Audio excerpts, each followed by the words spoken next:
नमस्कार, major tip signum channel में आपका स्वागत है। दोस्तों, हम कोई पूजा करते हैं या कोई अनुष्ठान करते हैं तो ज़्यादातर लोगों के मन में ये इच्छा रहती है, किसी की कोई कामना होती है, किसी का कोई संकट होता है, किसी का कोई कार्य होता है, किसी विशेष कार्य के लिए ही लोग पूजा करते हैं। बहुत कम ही लोग ऐसे होते हैं जो निस्वार्थ भाव से पूजा करते हैं, ये व्यवहारिक सत्य है। दोस्तों, तो हमें एक आम आदमी को ये नहीं एक्सपेक्ट होता है कि किस तरह हमें पता चले कि हमारी पूजा जो हम कर रहे हैं वो सही है।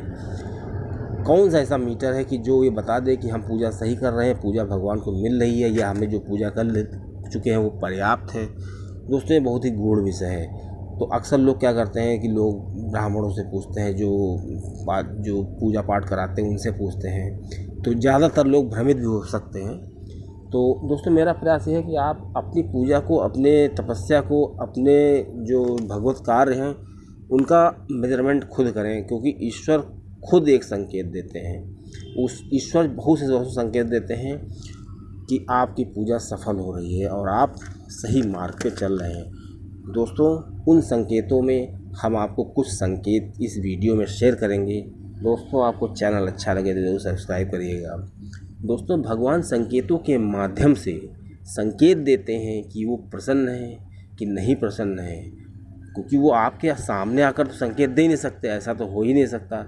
और आप पूजा कर रहे हैं, वो भी सब ऐसा हो नहीं सकता कि विफल हो, क्योंकि एक बार भी अगर किसी ने राम का नाम लिया है दोस्तों, वो कभी विफल नहीं जाता है। तो दोस्तों, ईश्वर क्या करता है, भगवान क्या करते हैं, आराध्य क्या करते हैं कि वो किसी घटना के माध्यम से हमको ये बताते हैं, या दोस्तों किसी जीव के माध्यम से हमको बताते हैं। किसी जीव के माध्यम से वो हम जान नहीं पाते हैं, तो दोस्तों किसी व्यक्ति के माध्यम से हमको संकेत देते हैं कि हम आपसे प्रसन्न हैं, आपकी पूजा सही दिशा में जा रही है। दोस्तों, हम आपको बताते हैं कि वो जीव कौन से हैं, वो व्यक्ति कौन से हैं, और वो घटना कौन सी होती है जिनसे कि हमको ये पता चल सकता है। दोस्तों, संकेतों को समझना होता है, और संकेतों को समझना इस तरह आप समझ लीजिए, जैसे एक छोटा बच्चा होता है, बच्चा उसको पानी पीना होता है तो वो पानी मांगता है, खाना खाना होता है तो खाना मांगता है अपने स्टाइल में, टीवी देखना होता है तो टीवी खोलने के लिए कहता है, उसको घूमना होता है तो घूमने के लिए कहता है। तो दोस्तों, हम उनकी बात समझ जाते हैं, क्योंकि दोस्तों भगवान एक बच्चे की तरह अवर ट्रीट करते हैं, और भक्त ही उनकी भाषा को समझ सकता है। जो असली भक्त है वही उनकी भाषा को समझ सकता है। दोस्तों, आपको ये समझना होगा कि ईश्वर क्या संकेत दे रहे हैं। अगर आप ये जान पाएँ कि वो कौन से संकेत हैं, तभी आप जान पाएंगे कि आपकी जो पूजा है वो सफल हो रही है। दोस्तों, तो ये छोटा बच्चा वाला जो एग्जाम्पल है, उससे आप समझ गए होंगे कि हमें कैसे समझना है। दोस्तों, जब जैसे हम जान पाते हैं कि बच्चा कुछ मांग रहा है तो हम उसकी डिमांड को पूरी कर देते हैं, उसी तरह भगवान भी संकेत देते हैं। तो दोस्तों, उसी प्रकार ईश्वर भी आपकी आत्मा को टच करते हैं। दोस्तों, ये संकेत तब आते हैं जब ईश्वर हमारी आत्मा को टच करते हैं, या हमारी आत्मा के करीब आते हैं, या हमारी आत्मा को महत्व देते हैं कि हाँ, ये जो आत्मा है कुछ हमारे लिए कर रही है। दोस्तों, आइए जानते हैं कौन से संकेत हैं। दोस्तों, सबसे पहला संकेत है, हर देवता का एक मोहिनी रूप होता है। वो एक्चुअली में जनरल मूर्ति सभी लोग देखते हैं, लेकिन जो दोस्तों भक्त होता है, जो आपका आराध्य होगा, उस देव की मूर्ति देख के आप मोह हो जाएंगे, मतलब आप उसको देखते ही रह जाएंगे, मतलब आपको पूरी दुनिया बेकार लगेगी। दोस्तों, इस तरह जब होने लगे आपको अपने आराध्य को देख करके, या किसी स्पेसिफिक मंदिर में आप जाते हैं तो ऐसा नज़र आने लगे, तो समझ लीजिए कि देवता आपसे बिल्कुल प्रसन्न है। दोस्तों, दूसरा संकेत होता है, मंदिर में आप जा रहे हैं फूल लेकर के या प्रसाद लेकर के, और आपका फूल गिर जाए, या प्रसाद की भरी कटोरी गिर जाए, या जल पूरा गिर जाए, तो दोस्तों ये भी एक तरह का संकेत होता है कि ईश्वर आपसे प्रसन्न है, और आपको संकेत दे रहे हैं कि वो आपको देख रहे हैं, वो आपकी एक्टिविटी पर नज़र रखे हुए हैं। दोस्तों, आपको निराश होने की ज़रूरत नहीं है अगर ऐसा हो जाए। दोस्तों, कभी कभी ऐसा होता है कि हम प्रसाद निकालते हैं, प्रसाद पूरा गिर जाता है, या भगवान की फ़ोटो गिर जाती है, या भगवान हम धो रहे हैं वो गिर जाते हैं, तो ये भी एक अच्छा संकेत है।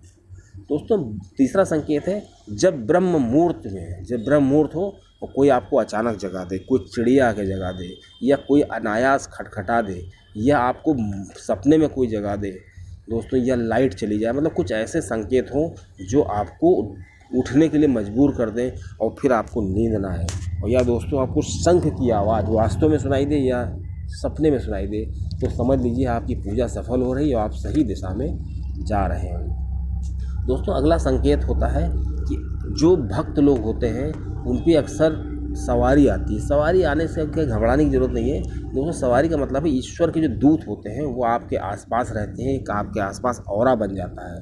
तो दोस्तों उसका संकेत ये है कि जब आप पूजा करने बैठेंगे तो आपको जम्हाई आएगी, या पूजा करने की जब चरम सीमा पर होंगे, जब आपका ध्यान चरमता पे होगा तब आपको जम्हाई आएगी दोस्तों। जब जम्हाई आए समझ लीजिए कि आप ईश्वर आपके आस ही पास है, ईश्वर के दूत आपके पास हैं। और दोस्तों ऐसा अक्सर माता जी की पूजा करने में अक्सर ऐसा होता है।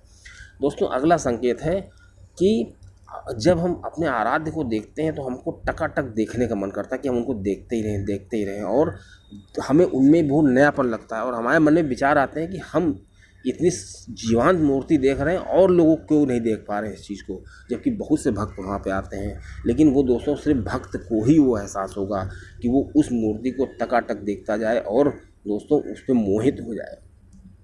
दोस्तों अगला संकेत है कोई भजन या चालीसा, जैसे आपका कोई आराध्य है और उसकी कोई बात करे, उसकी कोई चालीसा कहीं सुनाई दे जाए, उसकी कोई उसका कोई भजन सुनाई दे जाए, उसका नाम का कोई सत्संग हो रहा हो या उसकी कोई बात कर रहा हो या यूट्यूब पे आप कोई वीडियो देख रहे हो, तो दोस्तों आप सब कुछ भूल जाएं और आपके रोंगटे खड़े हो जाएं तुरंत। और दोस्तों एक बहुत अच्छी पहचान बता दें आपको, अगर आपको कोई पहुँचा हुआ फ़कीर या संत मिले, कोई ज़रूरी नहीं वो भगवा वेश पहने हो, पैंट शर्ट पहने हो सकता है, लेकिन अगर दोस्तों वो पक्का भक्त है तो आपको उसकी बातें और उससे जब सामने आएंगे तो आपको एकदम से झन्ना आ जाएगा शरीर आपका पूरा और आपको उससे बात करने का मन करेगा।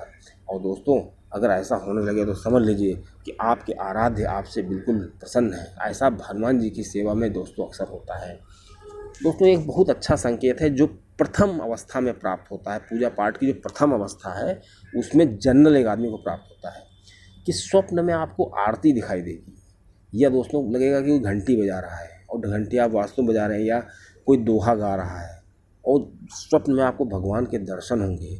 स्वप्न में आपको कोई मना करेगा आपकी जो गंदी आदतें हैं उनके लिए।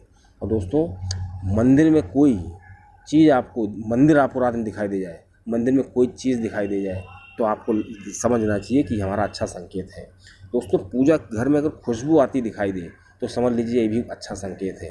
दोस्तों अगर आपको घर जाने में अच्छा लगे, मतलब जब घर पहुंचने वाले हों तो आपको बहुत अच्छा लगे, दुनिया की सबसे अच्छी चीज़ लगे, तो समझ लीजिए आपके घर में नकारात्मक शक्ति नहीं है और आपको ईश्वर अपने पूजा घर पे बुला रहे हैं। तो दोस्तों आपको करना ये चाहिए, आप कोई अच्छी चीज़ लाएँ, खाने वाली चीज़ लाएँ, नए कपड़े लाएँ, तो आप ईश्वर के मंदिर में रख दीजिए एक दिन के लिए और उनको भोग ज़रूर लगाइए। कोई भी चीज़ आप लाइए तो आप उनको भोग लगाइए, दोस्तों आपको बहुत ही अच्छे परिणाम मिलेंगे। ये हमारा अनुभव है कि आप कोई भी चीज़ लाइए ईश्वर को ज़रूर दीजिए। और दोस्तों दीप